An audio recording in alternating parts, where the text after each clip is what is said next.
Hello and welcome to the Political Opinions podcast, where every opinion is given equal footing and political tolerance and debate are given their proper attention in a world where both are on the decline. Today's episode will cover the different opinions regarding whether or not the US Electoral College system should be reformed or continue to be used for future presidential elections.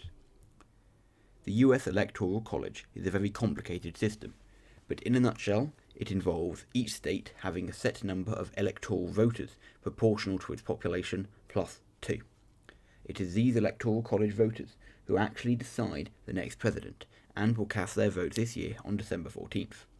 The popular vote is intended to show the voters of each state who they should vote for.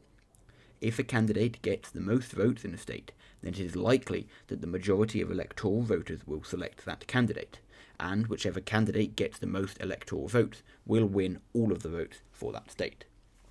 This results in the outcome of each presidential election coming down to a number of swing states such as Pennsylvania and Georgia. This also means the president is elected by a small number of swing voters. For example, Donald Trump in 2016 won thanks to around 80,000 swing voters in key battleground states. There are numerous problems with the Electoral College system, which have led some to claim the system should be changed. There are still those, however, who defend it for reasons I will mention in a moment. I will not try to propose different alternatives to the Electoral College, and the content of this episode is limited to the pros and cons of the current system.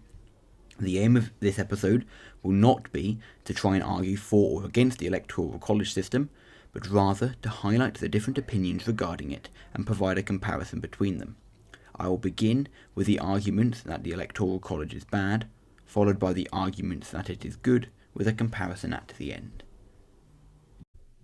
Regarding the ideas that the Electoral College is bad, firstly, the main reason that the Electoral College was made was to prevent ill-informed voters from choosing a president on a whim, as, in the late 1700s, the channels of political information were very limited, and most people, given that they lived in rural areas, had very little, if any at all, information regarding political candidates.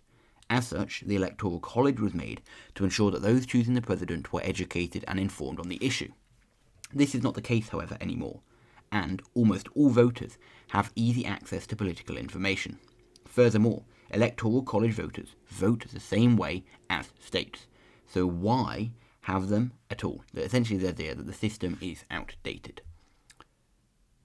Furthermore, as shown in recent elections, the only areas that truly matter are swing states, where it isn't clear who will win. This means that for the vast majority of voters, their votes are worthless, as they either go towards a certain winner or are wasted on a certain loser. But the voters in key swing states have immense voting power, and the result of an election can come down to an incredibly small proportion of voters, which disenfranchises a lot of people given their votes don't matter, and creates an extreme tyranny of the minority, with certain people's votes mattering a lot more than others. The Electoral College also ignores the will of the people. In 2016, Hillary Clinton won 2.9 million more votes than Donald Trump, and yet still lost the election because her victories in her states were much bigger than Donald Trump's, but her losses in swing states were much smaller. As such, the Electoral College can create results which go against the entire idea of democracy, given that the winner may not have got the most votes.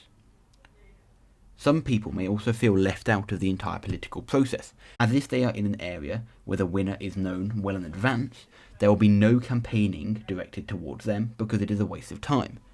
Campaigns direct their efforts towards core swing states where the outcome may still change, and as such, those in areas where the results are predetermined may receive little to no political information from a campaign.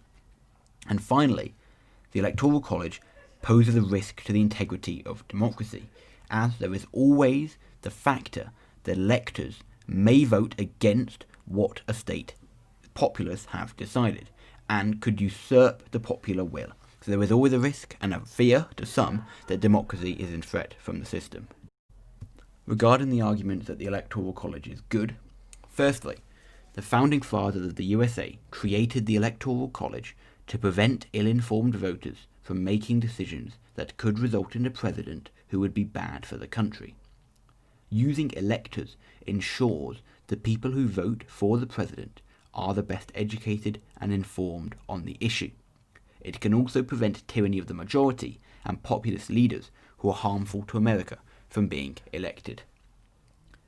The Electoral College also ensures that all parts of the country are involved in selecting the president. Popular votes would result in the only important areas being highly populated ones such as cities, and as such, smaller areas would be disregarded as they are not very important.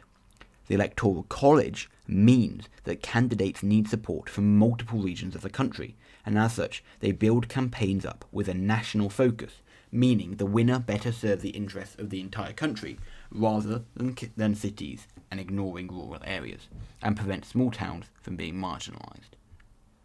The Electoral College also guarantees certainty to the outcome. If popular voting is used, it is possible for the winner to not receive a majority of voters if, for example, there is a popular third candidate, and as such, the Electoral College ensures the winner receives at least half, or receives over half rather, of the Electoral College votes and makes the outcome more clear. Furthermore, only 5 times in 227 years has the winner of the popular vote not been elected as a presidential candidate, and as such, people who support the Electoral College would point to the benefits over this cost. The Electoral College also means that there is no need for a national recount, which could be very problematic if the results are disputed. Instead, only certain states would need to recount, which makes the whole system run a lot more smoothly in a disputed election.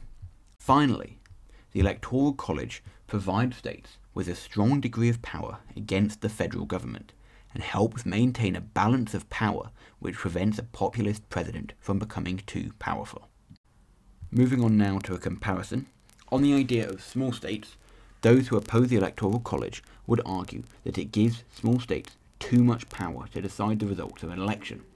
The extra 2 votes for small states means voters in those states have votes which are worth proportionally more than people in large states, and that is a problem to people who oppose the Electoral College. However, on the other side, they would argue that it prevents small states from being sidelined in favour of states with larger industrial populations, and means that every single state is worth something in the election. On the issue of swing states, those who oppose the Electoral College would say that swing states are the only states that matter and mean other states are ignored in campaigns, and ultimately the outcome of the elections is decided by perhaps 100,000 swing voters in core states. However, those on the other side would say that states with a clear majority for one party don't need to be campaigned in, and yes, swing states exist, but they are not inherently a problem, as they merely reflect whichever candidate is more popular at the time, and as such they would deserve to win anyway. On the issue of informed voters, those who oppose the Electoral College argue that voters are well informed enough today to make proper decisions, and given increases in communication and the development of the internet, the situation of 1787 no longer applies, and as such the system is out of date. While those on the other side would say that the Electoral College still works to prevent what they argue is continuing to exist in informed voters from choosing a popular candidate who would be bad for the country. Therefore, the existence of the Electoral College ensures that candidates are good. On the idea of a popular vote, those who oppose the Electoral College system say that a system where the person who wins the popular vote may not win the overall vote is undemocratic and usurps the will of the people. It has also happened in 2 of the last 6 elections, which means that to some it's showing that it may be on the rise. Those on the other side, however, argue that it has happened only 5 times in 227 years, and is not a big enough problem to warrant the removal of the entire system. Furthermore, it also shows the winner has support around the whole country, given that they have won electoral votes in many, many different states, and not just support in highly populated areas. Regarding the idea of providing a clear winner, those who oppose the Electoral College say that although the winner may receive a majority of the Electoral College votes, they still may likely have a proportion of the total vote which is under half, which means that either the winner can still be disputed given that they did not win as many votes, or they may point to the fact that other options and other systems can be better, essentially. They may argue that using secondary choice voting and other solutions can provide a winner with over 50%, and it's not either limited to over 50% of the Electoral College and a minority. And for example, Joe Biden did win more than half of the vote in this election, so it is possible that popular voting, for example, can provide a clear winner. Whereas on the other side would say that the Electoral College ensures a candidate has a clear majority in one area. Other systems could result in more complication, and there's potential for national recounts. Essentially the idea that, yes, you may have more support in all the cities on the coast, but in the centre, if you don't have any support at all, it can be unclear, essentially, with a popular vote who's won. However, with the Electoral College vote, you have very clearly won many different areas, and as such, it's more clear who has won the vote. And then finally, on the idea of nationwide support, those who oppose the Electoral College say that having nationwide support isn't as necessary as having the most support overall, and produces other problems such as disproportionate voting power for swing states. While those supporting the Electoral College would say that having the Electoral College means the winner needs a good degree of support in every area of the country and prevents tyranny of the majority from, again, big cities, for example. Overall, though, one view on the Electoral College is determined by a key few factors, such as whether or not you believe support should be based on geography or on numbers, whether or not you believe representation throughout the country is important, and how much you trust voters to make informed decisions. What is clear is that the Electoral College will not be changing anytime soon, both because America has far more important and pressing issues to deal with, and because certain political parties and politicians benefit from the current system, meaning they will likely oppose reform to it. Ultimately, though, what do you think? Is there anything that I missed or got wrong or could do better? Let me know in the comments or on Twitter, and be sure to check back on Monday for the different opinions regarding political versus economic rights. Thank you for listening, and I hope to see you all soon.